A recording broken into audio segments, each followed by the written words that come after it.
Bueno, aquí veis dos políticos, les comentaba a las compañeras que han entrado primero, que en su época no hacía falta poner debajo el nombre, aunque con el tiempo ya va haciendo falta. A un lado tenemos Mikhail Gorbachev y al otro Ronald Reagan, sin duda dos de los políticos más importantes de esos finales del siglo, que cuya actuación pues, va a dar lugar a ese nuevo orden mundial al que hoy vamos a aproximarnos.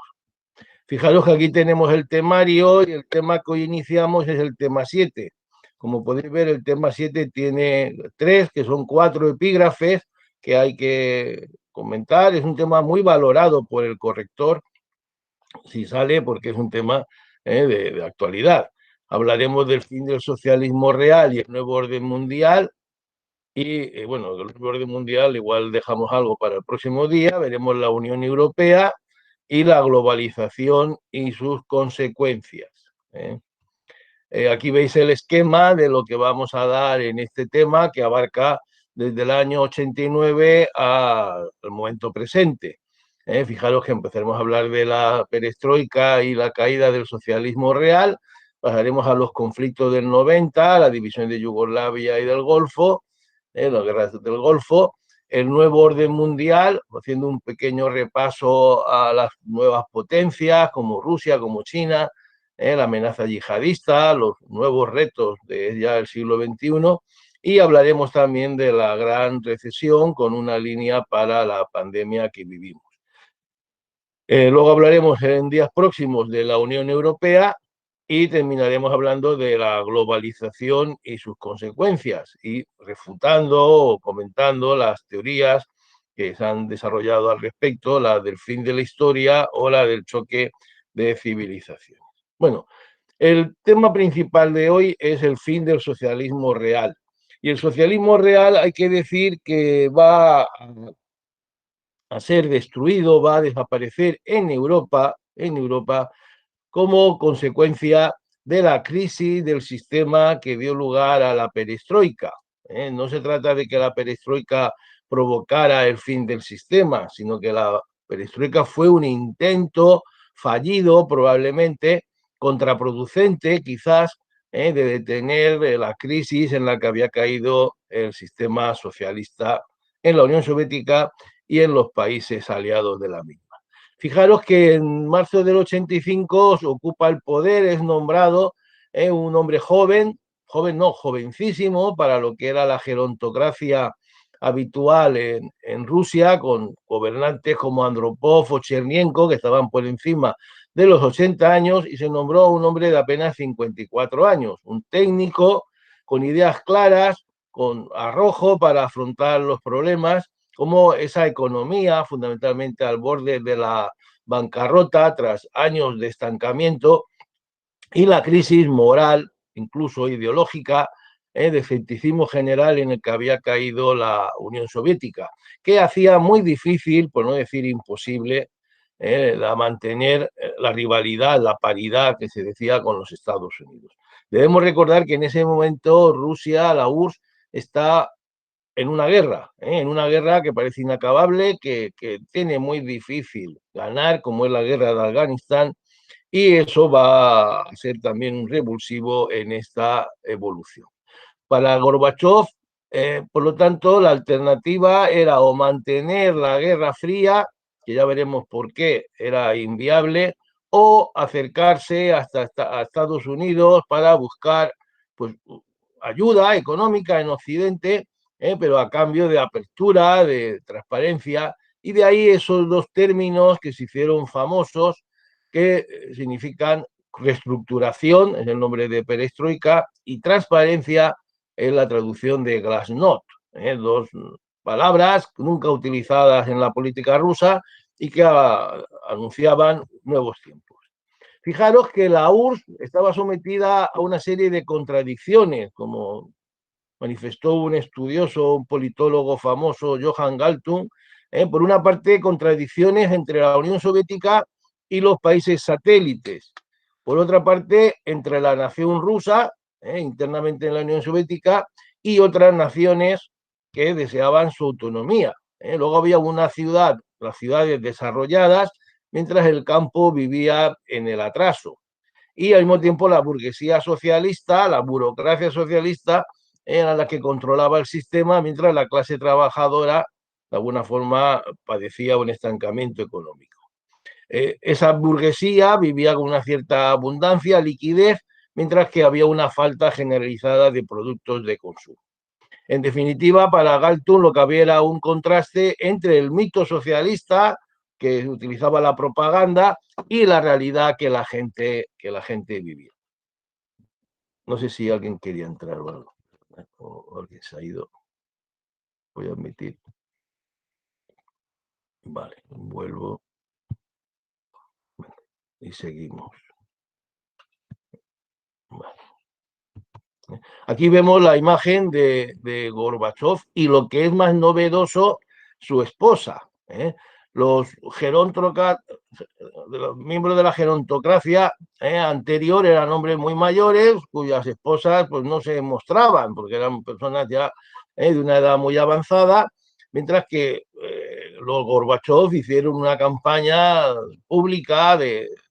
mostrarse, era una mujer joven, una mujer guapa, que podía ir a cualquier sitio con una cierta elegancia para lo que eran los cánones socialistas, y hubo una campaña, podemos decir, propagandística, personal de los Gorbachov en Occidente, especialmente en Estados Unidos, para abrir también la imagen de esa transformación, de esa apertura a los medios de comunicación occidentales. Gorbachov escribió, tuvo mucho tiempo después, está todavía vivo si no recuerdo mal, y escribió, dio muchas conferencias, y escribió sobre qué fue la perestroika y por qué la inició. Él habla de que se encontró una sociedad en desaceleración económica con un crecimiento de la renta que iba declinando, cada vez crecía menos, y se había llegado al estancamiento. Pero sobre todo el problema era que había una brecha entre la Unión Soviética y Occidente, una brecha en la eficiencia de la producción, en la calidad de los productos, muy importante en el desarrollo científico y tecnológico, y las técnicas utilizadas, de manera que esa brecha se iba incrementando, lo cual hacía que cada vez, como la carrera armamentística depende en última instancia de los medios económicos y sobre todo científico-tecnológicos, Gorbachov se daba cuenta que no podía competir con Occidente en esa carrera tecnológica. Si vemos la Wikipedia que en su día analizó la perestroika, pues vemos que efectivamente habían una ineficiencia generalizada en el sistema económico. Casi entre el 20 y el 50% de las cosechas no llegaban a las tiendas. Había escasez en cuestiones en que la URSS era gran productora, con acaparación de productos y racionamientos. Iba invirtiéndose la producción, la rentabilidad por unidad de inversión iba disminuyendo un 1% anual. El crecimiento económico per cápita era incluso negativo, y además eso a costa de un gran empobrecimiento medioambiental. Fijaros que, por ejemplo, el lago Baikal se envenenó completamente. Y mares como el mar Caspio, el lago Baikal fue utilizado todo para regadío a costa de una gran erosión y de unos grandes problemas medioambientales. Y también pasó lo mismo con el mar de Aral. El mar de Aral se desecó prácticamente en su totalidad. Incluso la esperanza de vida, que lógicamente con el paso de los años, por la mejora de la medicina y de la alimentación en todo el mundo ha tendido a aumentar, en la Unión Soviética empezaba a disminuir. Incluso en una cuestión como en la producción energética, que la URSS era ya entonces una de las grandes productoras, pues había estancado la producción, y la siderúrgica, que era de alguna manera la estrella de la industria soviética, también se había estancado en esos principios de los años 80, cuando Gorbachov toma el poder, cuando se accede al poder. Y los medios tecnológicos de producción de energía, como por ejemplo la energía nuclear, pues estaban claramente anticuados, atrasados. También pasaba lo mismo en el sector agrícola, donde los equipos apenas habían cambiado desde gran producción, la gran revolución agrícola que llevó a cabo Stalin con la colectivización y la mecanización del campo, y los tractores, las herramientas, la maquinaria eran la misma de los años 50 y 60, con lo cual, lógicamente, se quedaban obsoletas y cada vez su producción era menor. Pero luego había una ineficiente asignación de recursos. Por ejemplo, en una fábrica, en una empresa, la ayuda estatal se determinaba por el número de trabajadores, con independencia de la productividad que estos tuvieran. Y además se marcaba los objetivos de producción en términos cuantitativos. Se decía, usted tiene que producir en esa fábrica de calzado 100.000 pares en el año. Pero claro, no es lo mismo 100.000 pares buenos que 100.000 pares malos. Es más fácil producir 100.000 pares malos que 100.000 pares buenos. Si no se mide la calidad, pues hay una tendencia a producir productos de escasa calidad y de menor valor, con lo cual los números están respondiendo a una realidad que no existe, se están falseando la realidad. Y además las fábricas tendían a acaparar materias primas que luego tardaban en utilizar para no poder, para poder cumplir esos objetivos marcados, con lo cual había un gran número de materias primas que no salían, que no eran elaboradas, porque estaban siempre, siempre había una gran cantidad de ellas almacenadas.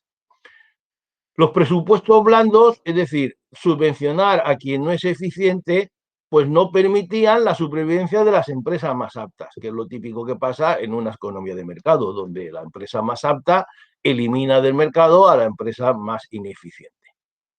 De manera que había esa acaparación de recursos, un sobreempleo, es decir, las fábricas tenían más gente de la que necesitaba, la productividad era muy baja, y no había ese aliciente que hay en Occidente, que hay en el sistema capitalista, de que a través de la tecnología se elimina mano de obra, lo cual produce una mayor rentabilidad y como tal también una mayor competitividad. Si uno eliminaba mano de obra, recibía menos subvenciones. Es decir, que la empresa que era más eficiente de alguna manera estaba perjudicada sobre la menos eficiente. Y entonces, junto a estas causas internas de crisis moral, de falta de competitividad económica, de atraso tecnológico, hay que destacar las causas externas. La llegada de Reagan al poder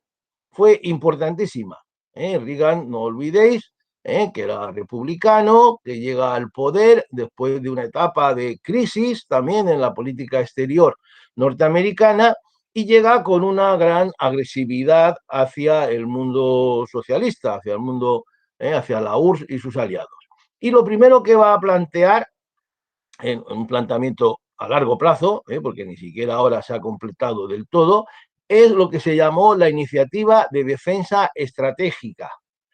¿Qué consistía la iniciativa de defensa estratégica? Pues en organizar un sistema de satélite armados, armados, que desde, por tanto, la estratosfera, desde el exterior, en principio desde la capa exterior de la Tierra, destruyeran los misiles balísticos que pudieran ser enviados por los rusos. Esto era terrible, porque esto introducía, lógicamente, una fortísima inversión tecnológica y científica que Rusia no podía dejar de afrontar o retirarse, en un momento en el que ya la Unión Soviética estaba gastando entre el 16 y el 28% de su presupuesto en gastos de defensa. Los analistas calculaban que haber hecho frente a su propia iniciativa de defensa estratégica, es decir, otros satélites que destruyeran los satélites americanos, etcétera, hubiera supuesto casi duplicar el gasto de defensa, lo cual es inviable porque una sociedad no puede gastar más allá del 45% de su presupuesto en solo un sector como es la defensa, lo cual hubiera supuesto lógicamente la crisis total. Con lo cual, esta iniciativa de defensa estratégica fue un elemento de preocupación, lógicamente, para Gorbachov, que le llevó a buscar una conciliación con Occidente, un desarme generalizado, para poder utilizar los recursos en la mejora de su sistema productivo y de la vida de la población. Fijaros que el nombre que recibió, porque coincidió entonces con la famosa película, la buena, la primera, La Guerra de las Galaxias, lógicamente, esto recordaba los lanzamientos de rayos láser de la película, y enseguida se le puso el nombre popular en la prensa de Star Wars, Guerra de las Galaxias, como decimos en castellano. Y Ronald Reagan en el discurso lo decía, vamos a emprender un programa para oponernos a la amenaza de los misiles soviéticos con medidas que son defensivas. Fijaros que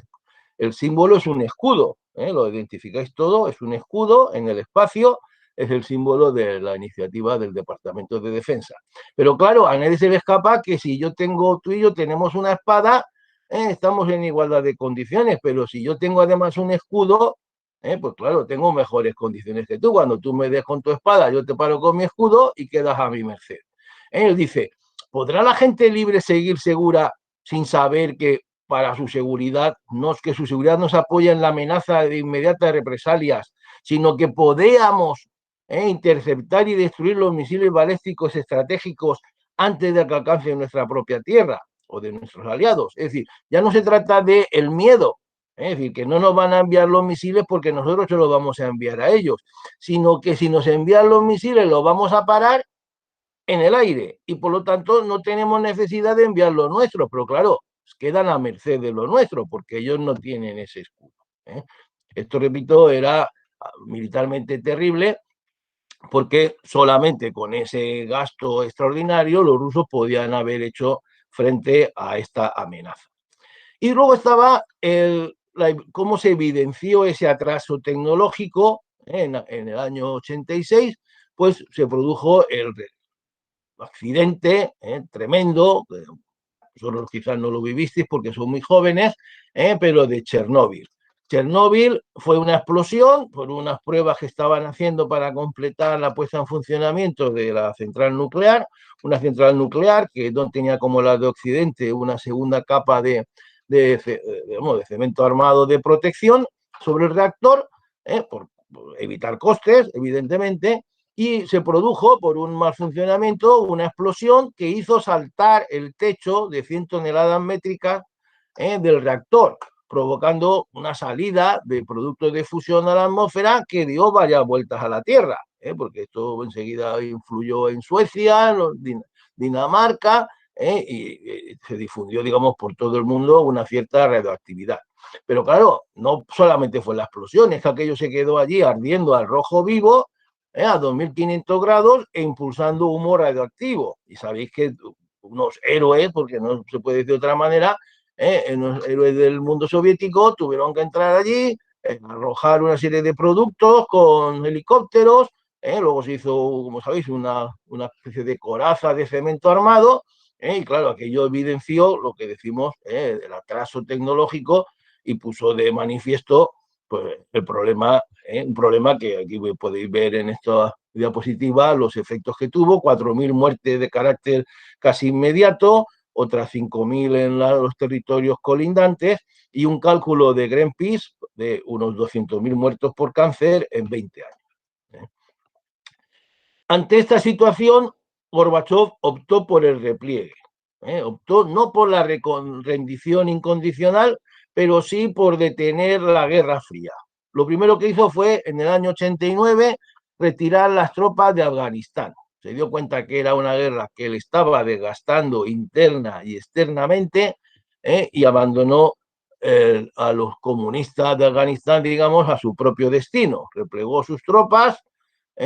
y empezó a desembarazarse de compromisos en el tercer mundo, porque le costaban dinero, evidentemente, y también le costaban popularidad en Occidente. Evidentemente los alemanes, los ingleses, los americanos no iban a subvencionarle para que él a su vez ayudara a Cuba, a Nicaragua o a Etiopía.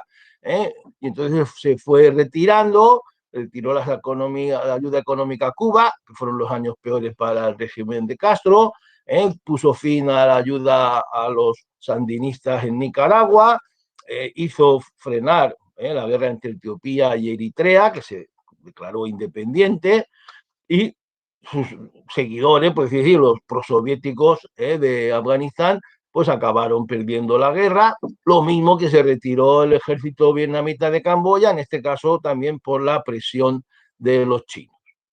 Recordar que Vietnam apoyaba a la Unión Soviética, o sea, la Unión Soviética apoyaba a Vietnam, mientras que los chinos apoyaban a los que se enfrentaban a ellos en Camboya. Y en el año 89, es decir, un año importantísimo, Gorbachov va a decir públicamente, uno de sus asesores, que frente a la doctrina de intervención de Brezhnev, de soberanía limitada, por la cual la Unión Soviética se atribuía dentro del Pacto de Varsovia poder intervenir en cualquiera de los países de ese pacto, se instauraba,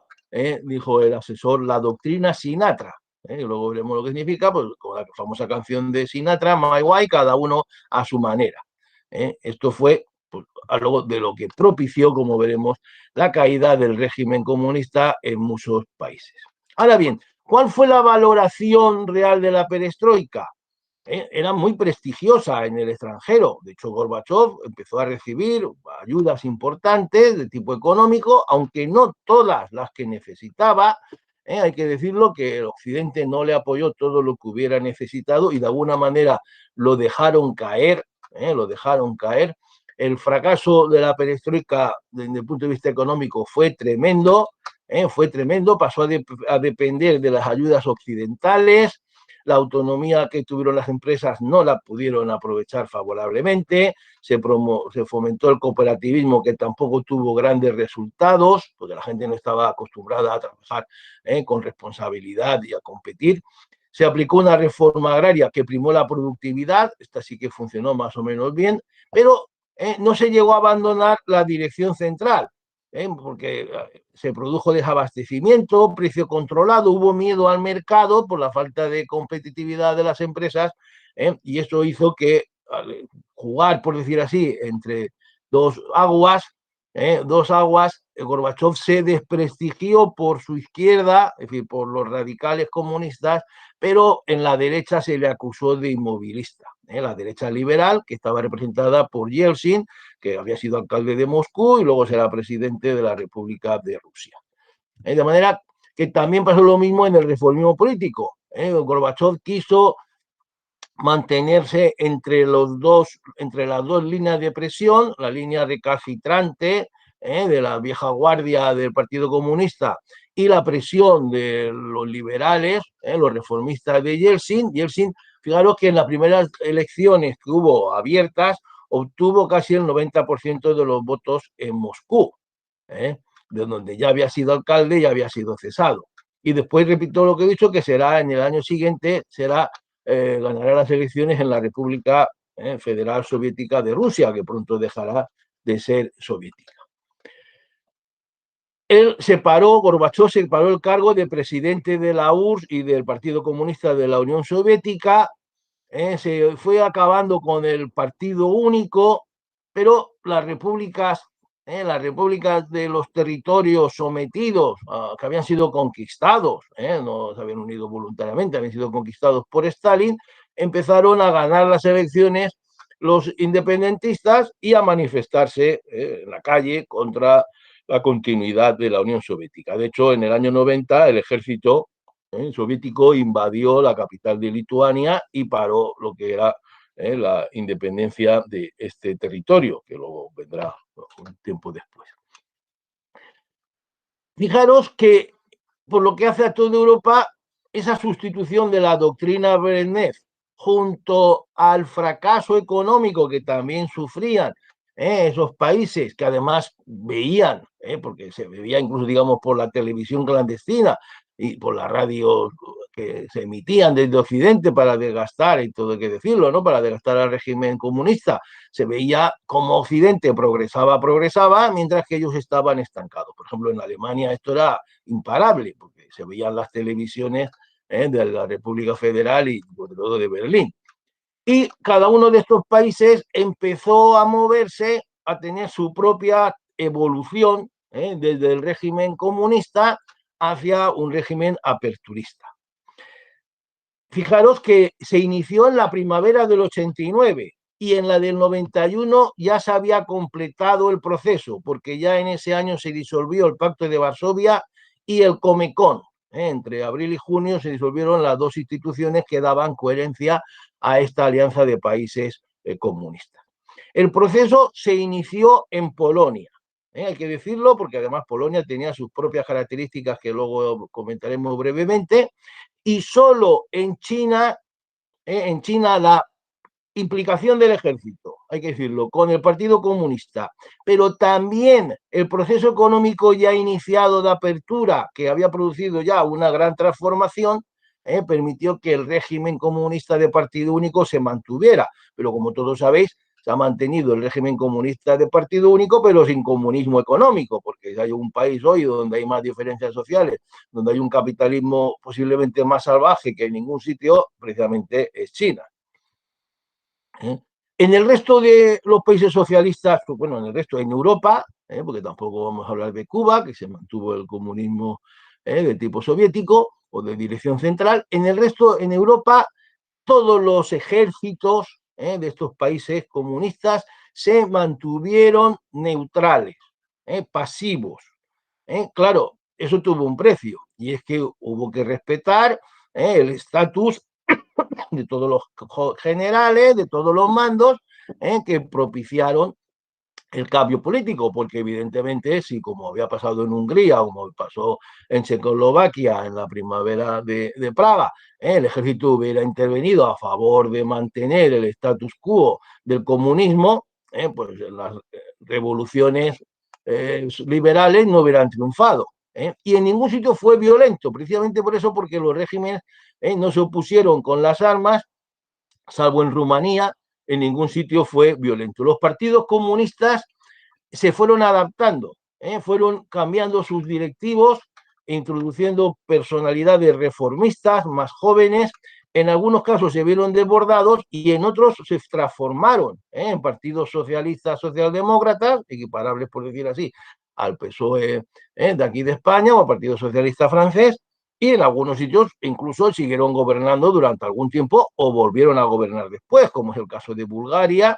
o de Rumanía, donde hubo una evolución y se, por decir así, se identificaron con el régimen democrático, alternándose en el poder con las fuerzas liberales y conservadoras.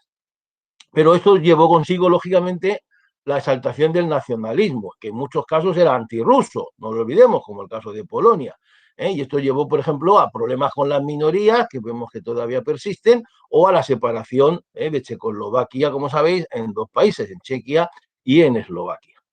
Y después, en unos años más tarde, perdón, esto se trasladó a Yugoslavia, donde como la población estaba tan cruzada,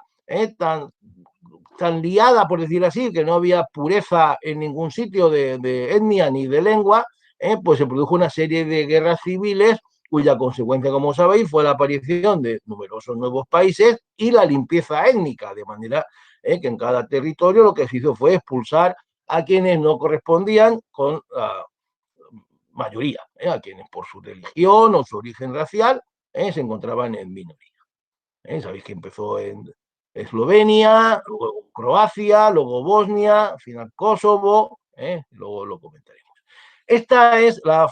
foto famosa de Dansk, de la antigua Danzig, donde, como sabéis, un líder, Les Walesa, un líder obrero, bueno, todo un sindicato que crearon Solidaridad, movilizaron a los trabajadores contra el Partido Comunista.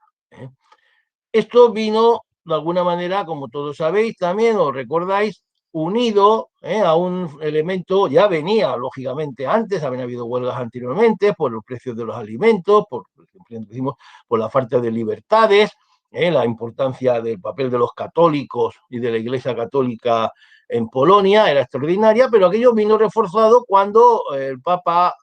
fue elegido Papa Juan Pablo II. Juan Pablo II fue un papa anticomunista, claramente, a pesar de que vivía, era obispo de Cracovia, si no recuerdo mal, pero estaba contra el comunismo. Se habla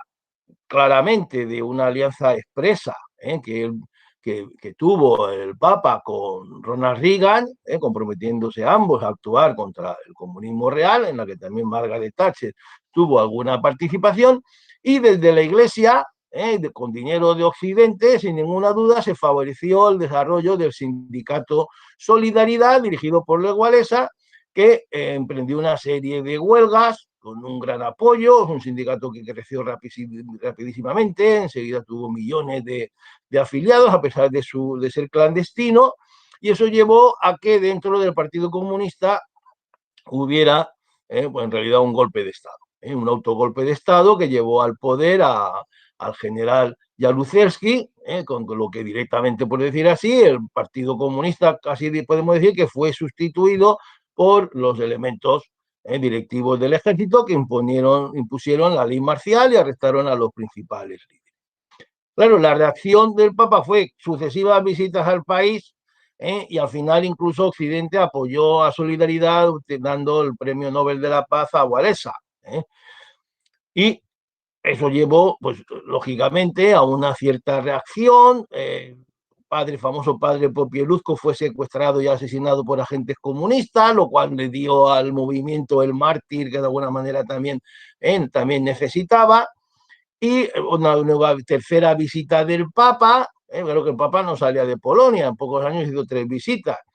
Y Jaruzelski tuvo ya el país que se le explotaba y la doctrina que os he dicho, Sinatra, de que Gorbachev no quiso intervenir, porque lógicamente eso hubiera supuesto perder toda posibilidad de ayuda desde Occidente. El general Jaruzelski tuvo que negociar con Solidaridad,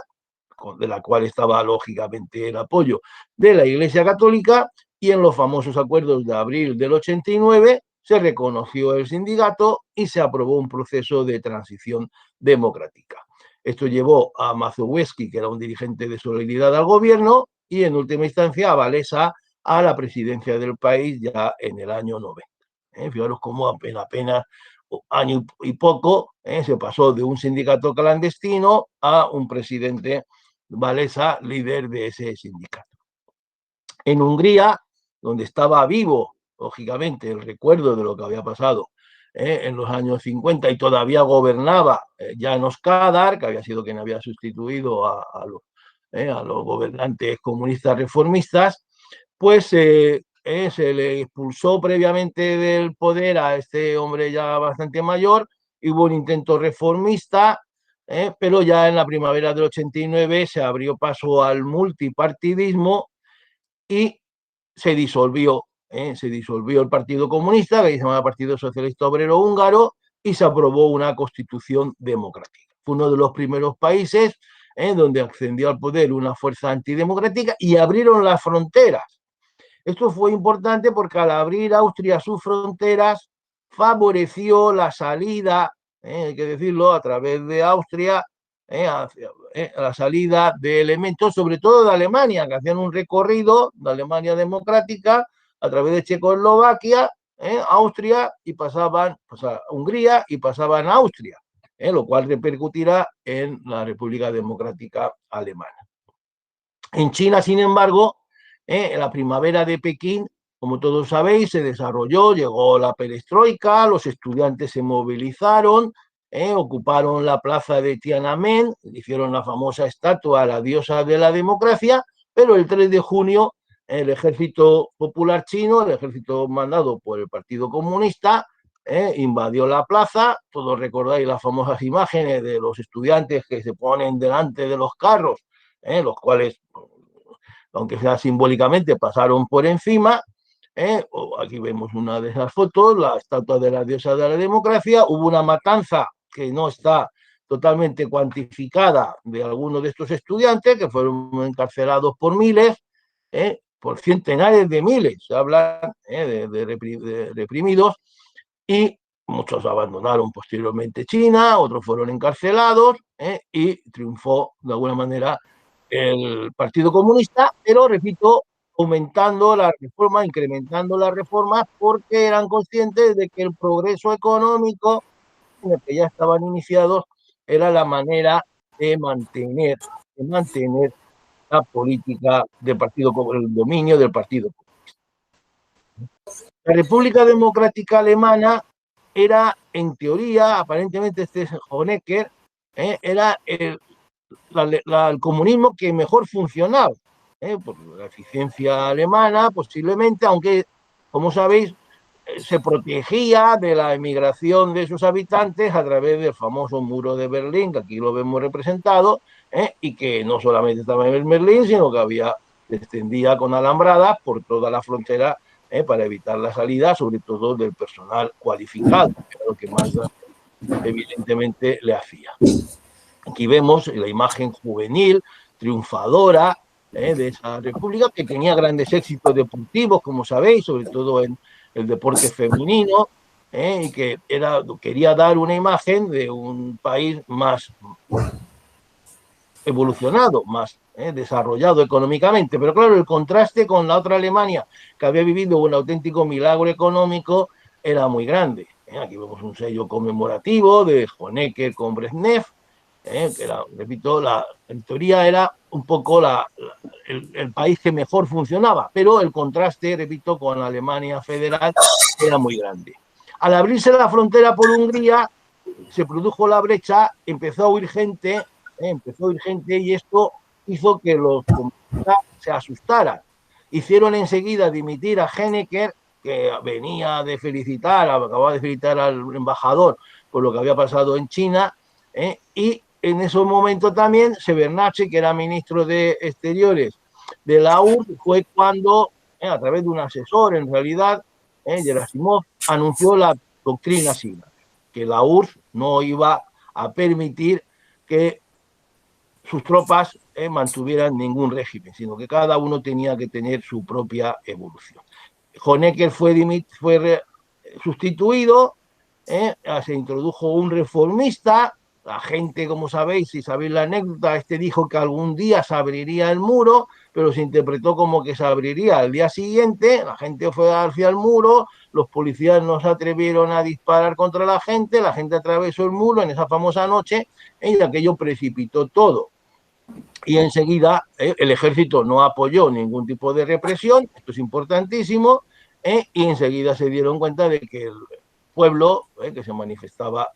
en las calles estaba por la unificación con Alemania Occidental. Esto posibilitó a través de unos acuerdos, y realmente lo que se produjo al final, como sabéis, fue una absorción. Se produjo la caída del muro esa famosa noche, que tenía un carácter práctico, pero también tiene un carácter simbólico, que a nadie se le escapa. Checoslovaquia, que había sufrido la primavera de Praga, como sabéis todos, se produjo la revolución de terciopelo, como se llama. Una revolución pacífica, aunque hubo huelga general, el ejército también se mantuvo, en este caso, al margen de la política, no intervino, y esto hizo que el régimen fuera abandonando el poder en beneficio del foro cívico, dirigido por un escritor, Havel, que aglutinó a toda la oposición de Chequia, porque en Eslovaquia había otro partido, lo cual ya nos anuncia que cada uno de las dos naciones, por decir así, de las dos nacionalidades, iba a hacer por su cuenta la evolución, como así fue, porque al final se separaron uno de otro. Se llamó la Revolución de Terciopelo, y Dubček, que había sido el reformista que había sido encarcelado por haber intentado la primavera de Praga, con un carácter simbólico, fue elegido, nombrado presidente del Parlamento. Se hicieron las elecciones en junio del 90, y ganó el Foro Cívico y sus colaboradores de derecha, y obtuvieron la mayoría absoluta y ya transformaron totalmente el régimen. Pero en el año 93, por no ponerse de acuerdo el status quo de cada uno de los dos territorios, pues se separaron Chequia y Eslovaquia, como están ya en la actualidad. En Rumanía fue más violento. Ceausescu y su señora, que tiene una participación política muy importante, una activista política tan importante o más que su propio marido, que era quien figuraba, digamos, como presidente, o se organizó para glorificarle, frente a lo que pasaba en otros sitios, para glorificarle una gran manifestación, pero no se dio cuenta que eso era un engaño de algunos de sus colaboradores que ya le habían traicionado, y aquella manifestación que en principio era a favor, la gente empezó a gritar contra ellos, la gente se envalentonó, él intentó utilizar el ejército para disolver ese movimiento, el ejército no le apoyó y al final pretendieron huir, fueron detenidos y fueron fusilados. Apenas días, fijaros que la manifestación fue el 21 y el 25 ya se les había fusilado. Fueron propios comunistas los que mantuvieron el poder, hicieron la transformación, hicieron una constitución democrática para el año siguiente y fueron evolucionando. Ellos, de hecho, el Partido Comunista se transformó en Partido Socialista y durante unos años siguió en el poder y alternándose luego con los partidos liberal conservadores. Y algo parecido pasó en Bulgaria. En Bulgaria se hubo un autogolpe dentro del PC por el miedo a que si no nos transformamos nos van a tirar. Hubo un autogolpe, quitaron a Zhivkov, que era, y pusieron a Malenov, que era un joven más reformista. El Partido Comunista se transformó en Partido Socialista Búlgaro y fue a hacer una nueva constitución y entonces ya entró en un régimen electoral alternándose en el poder con la oposición liberal de Dimitrov. Como una cosa simbólica, al tal Zhivkov, que era quien había gobernado hasta el 89, pues lo metieron en la cárcel unos años, pero fue en realidad una evolución pacífica donde los socialistas del poder supieron adaptarse, transformarse. Pero fijaros que este movimiento centrífugo pues se fue introduciendo en la propia URSS. En primer lugar, en aquellos que de la República Báltica, Lituania, Letonia y Estonia, que con el famoso pacto no soviético del 39 habían sido entregadas, hay que decirlo, entregadas por Hitler a Stalin. Y cuando Stalin reconquistó de nuevo tras la invasión alemana, pues se las anexionó y las metió como repúblicas soviéticas, que en teoría, según la constitución de la URSS, estaban voluntariamente, pero que en la práctica pues estaban ocupadas por el ejército. Hubo miedo, empezaron a declararse independientes estos tres, Moldavia, que era la misma situación, algunos de los territorios asiáticos, y desde el interior del Partido Comunista se fue fraguando una reacción contra Gorbachov, porque a diferencia de lo que pasó en China,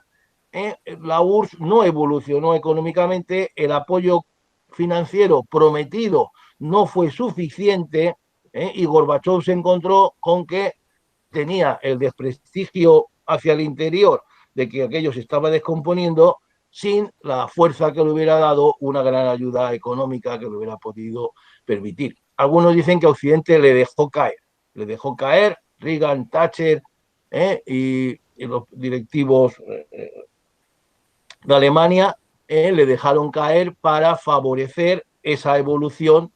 hacia zonas como Yeltsin, que tenían más clara cuál era, que tenía que ser el fin de la URSS. Fue, como hemos dicho, un reformismo dubitativo y esto hizo que Yeltsin le fuera comiendo el terreno al ganar las elecciones en la República Federal de Rusia, que sí que contaba, hay que decirlo, Yeltsin sí que contaba con ayuda de Occidente. Y esto llevó al famoso golpe, un golpe que le dieron a Gorbachov desde dentro, porque fijaros que quienes le dieron el golpe no fue el ejército, sino que fue su vicepresidente, el jefe de la KGB y su ministro de defensa. Detuvieron a Gorbachov en su lugar de vacaciones en Crimea, en el Mar Negro, no lo mataron, se atrevieron a matarlo por lo que fuera, lo tuvieron allí incomunicado, dijeron que estaba enfermo, asumieron el poder, pero movilizaron una parte del ejército, pero enseguida Yeltsin movilizó a la población y el ejército, sobre todo el ejército de Moscú, se mantuvo neutral o incluso algunos regimientos apoyaron a Yeltsin. Yeltsin se hizo con el poder, todos recordáis la famosa imagen en la que está subido un carro de combate en la puerta del Parlamento, se hizo con el poder de facto, ilegalizó al Partido Comunista y los opositores fueron detenidos, se envió un avión y se liberó a Gorbachov, que se trajo a Moscú. Pero claro, ya no se le repuso en el poder, sino que Yeltsin en aquella famosa escena Yeltsin le quitó los papeles, le quitó la palabra y lo dejó de lado. Asumió de alguna manera el poder la República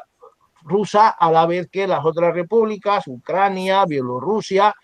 también asumieron el poder, dejando a Gorbachev todavía en un cargo formal, pero sin verdadero poder. Como dijo un asesor de Yeltsin, los golpistas hicieron por nosotros en 3 días lo que hubiéramos tardado en conseguir 15 años. Se constituyó la teórica Confederación de Estados Independientes, que quienes seáis mayores sabéis que fue una olimpiada que no estuvo la URSS, todavía no estaba Rusia, era la CEI, ganó muchas medallas, porque esto ganaba muchas medallas, pero ya la siguiente ya fueron los rusos, los ucranianos, los bielorrusos, cada uno por su parte. Querían hacer algo como la Unión Europea, muy lejos de la Unión Americana, de los Estados Unidos, pero ni siquiera eso fueron capaces de mantener. Al contrario, como sabéis, hoy lo que veremos en el próximo día, lo que hay es un enfrentamiento entre Rusia y Ucrania por Crimea y por otros territorios. Y el 25 de diciembre, el día de Navidad, en Occidente, no en Rusia, el día de Navidad del 91, Gorbachev, a algunos se le acopla, por favor, cerrar los micros, cerrar los micros. Pues Gorbachev dimitió. Aquí vemos la famosa imagen de la gente movilizada y Yeltsin en su momento de mayor gloria, enfrentándose a los golpistas, repito, aquí la famosa escena en la que Yeltsin humilla, es la palabra, humilla a Gorbachev, un Gorbachev que ha sido liberado, pero que, podemos decir, ya está completamente amortizado, porque tampoco cuenta ya con el apoyo de Occidente, que lógicamente pretende dar su apoyo a un reformista mucho más avanzado como lo era Yeltsin, porque sabía que iba a suponer el fin de la Unión Soviética, y esto, pues, lógicamente, conllevaba el fin de la Guerra Fría con la victoria de Occidente. Pero fijaros que luego el propio Yeltsin, como sabéis, en el año 93 aplastó un intento reformista contra él con el ejército, contra el mismo Parlamento que curiosamente se llama la Casa Blanca, lo podéis ver ahí. Él lo defendió en agosto del 91 y luego en septiembre del 93, como sabéis, pues fue una especie de autogolpe que se dio él contra los parlamentarios para imponer su voluntad. Y el problema luego se trasladó, el problema, es decir, la disolución, el nacionalismo, el fin de la economía de dirección central, se trasladó a Yugoslavia. Yugoslavia, el país de los eslavos del sur, era un conglomerado de repúblicas. Tito, que era croata, pero se había apoyado en los serbios, porque los croatas mayoritariamente apoyaron a los alemanes, no lo olvidéis, él se apoyaba más en los serbios, instauró un sistema comunista cooperativo, con una fuerte unidad, dictadura comunista, pero era un conglomerado tan complejo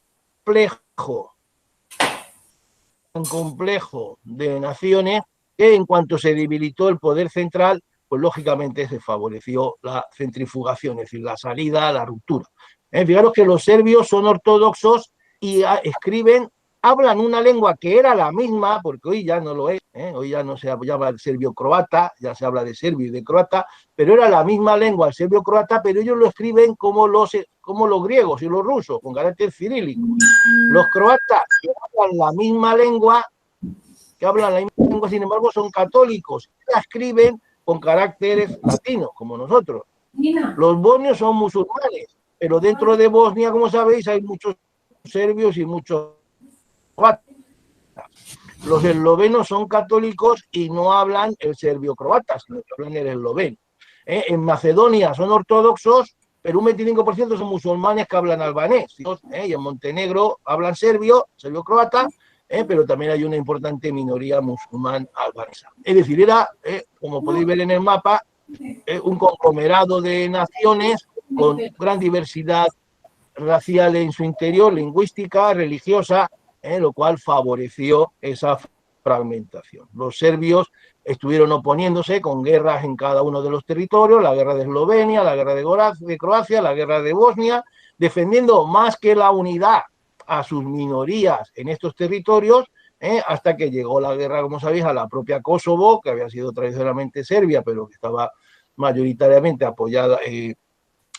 compuesta de musulmanes, y con el apoyo de Occidente, como todos sabéis, en la guerra de Kosovo se produjo la independencia de facto de este país, que no ha sido reconocido, no lo olvidéis, por España. Ahora hay un partido en el que no se habla de Kosovo como nación, sino de territorio Kosovo.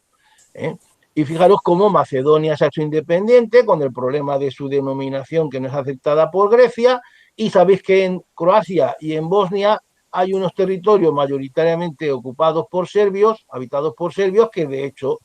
tienen unas repúblicas de hecho independientes, pero que no se ha permitido que se anexionen a Serbia. De manera que hay problemas ahí latentes que no se han desarrollado, porque, como sabéis, todos los países de antigua Yugoslavia quieren entrar en la Unión Europea, y ese es el precio que tienen que pagar, sobre todo las minorías serbias, para mantener la paz, de mantener la paz para poder entrar en Europa. Lo hablaremos el próximo día. Fue una cadena de guerras, repito, de Eslovenia, de Croacia, de Bosnia, de Kosovo, que todos recordáis, porque esto ya muchos lo habréis conocido personalmente, la guerra de Eslovenia en el 91, luego 4 años de guerra en Croacia, se mezcló o se solapó con la de Bosnia, después la de Kosovo, la independencia de Macedonia sin guerra, la de Montenegro también sin guerra, y esos problemas de las minorías, que son problemas sin solucionar todavía. Aquí vemos la nueva Yugoslavia de 1921, con esos territorios, repito, con esos problemas de minorías, y con una Serbia humillada, aplastada, fraccionada, pero que todo lo da por bueno si consigue entrar en la Unión Europea, porque se supone que le va a suponer un gran progreso social y económico. Aquí lo vemos en este mapa, vemos la presencia de esas minorías y la aparición de... fijaros que aquí se ven banderitas en Kosovo, porque ahí se mantienen, como sabéis, tropas internacionales que permiten o impiden que los serbios ocupen el territorio, aunque hoy, repito, la prioridad de los serbios es la entrada en la Unión Europea. Serbia se ha quedado sola, pero con esa... Alguien se le acopla el... Y aquí tenemos el mapa de la nueva Europa, una Europa, como veis, con este terminamos, muy diferente de la que en su día los de mi generación estudiábamos, donde, como podéis ver, han aparecido las repúblicas bálticas, Lituania, Letonia y Estonia, ha aparecido Bielorrusia y Ucrania, y han aparecido sobre todo esos territorios fragmentados en Croacia, en Bosnia, Eslovenia, Montenegro, Macedonia del Norte, como se le llama ahora, y fijaros también la República de Checoslovaquia, dividida entre Chequia y Eslovaquia. Por favor, cerrar el micro, por favor. Laila,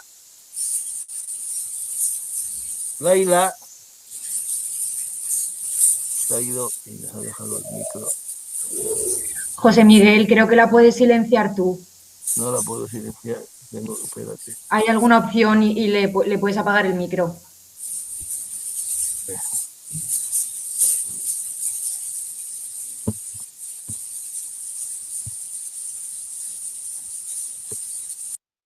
Ahora. Uy, se me ha ido y nos ha dejado. Bueno, estaba terminando con este mapa de Europa. Lo voy a repetir para que veáis las grandes novedades. Fijaros que, curiosamente, en los años 80 se había hecho un tratado en Helsinki de reconocimiento de las fronteras de la guerra mundial, donde ningún país iba a interferir en la política interna de otros países, y todos reconocían de una manera, por decir así, definitiva, esas fronteras que habían nacido de la Segunda Guerra Mundial. Y lo que tiene la vida, que sin que nadie lo esperara, se produjo ese cambio brusco, la aparición de la República, la reaparición de las repúblicas bálticas, que ya habían sido independientes entre las dos guerras mundiales, Lituania, Letonia y Estonia. Fijaros que entre Polonia y Lituania se ve ahí un triángulo en amarillo, que es Rusia, es Kaliningrado, Kaliningrado, que es Rusia directamente, es un puerto, por decir así, un puerto ruso en el sur, pero que está separado de Rusia. Luego Bielorrusia, Bielorrusia blanca, independiente, Ucrania, con el problema de Crimea, que sabéis que fue ocupada de facto por los rusos, que es la península más al sur, que está en este momento en manos de Rusia, y otros territorios colindantes entre Ucrania y Rusia, donde también hay mayoría rusa y se han rebelado contra los ucranianos. Luego, fijaros lo que se separó Chequia de Eslovaquia, se ve perfectamente en Centro Europa. Lo veis perfectamente, verde y amarillo, Chequia y Eslovaquia, que habían estado unidas desde la caída del Imperio Austrohúngaro. Luego también veis aquí que aparece Eslovenia, en territorio, Croacia, con esa forma de arco, Bosnia, todos ellos los dos países con importantes minorías en la parte este, de serbios, que no se les permite por política internacional la unión con Serbia, la aparición de Macedonia, llamada Macedonia del Norte, y en este mapa aún no aparece Montenegro, Montenegro aún aparece unido a Serbia, aunque en la actualidad es esta parte marítima de Serbia, que en la actualidad también es independiente. Y aquí veis la República de Moldavia, entre Ucrania y Rumanía, un territorio anexionado por Stalin después de la Guerra Mundial, que también hoy es una república independiente. Por lo tanto, un mapa en el este completamente nuevo, donde de todas maneras sigue apareciendo la gran potencia rusa, de la que hablaremos el próximo día al hablar del nuevo orden mundial, donde, como sabéis, Yeltsin será sustituido por Putin, que con el viento favorable de los altos precios del petróleo, porque Rusia se ha convertido en un gran productor de gas natural y de petróleo, pues ha conseguido convertir a Rusia de nuevo en una cierta gran potencia, aunque muy lejos, evidentemente, de lo que fue la Unión Soviética, hasta el punto de que hoy, si tenemos que hablar de las dos grandes potencias mundiales, pues ya no incluimos a Rusia. Si hablamos de las dos grandes potencias mundiales, hoy hablamos de Estados Unidos y de China, como todos sabéis. Y también no lo he dicho, pero se ve claramente en el mapa, la Alemania unida, con Berlín, muy situada muy al este, como sabéis estaba en el centro de la República Democrática, y ya perdida de manera definitiva toda la Prusia Oriental, que hoy pertenece a Polonia, y ya podemos decir que ese mapa seguramente será el mapa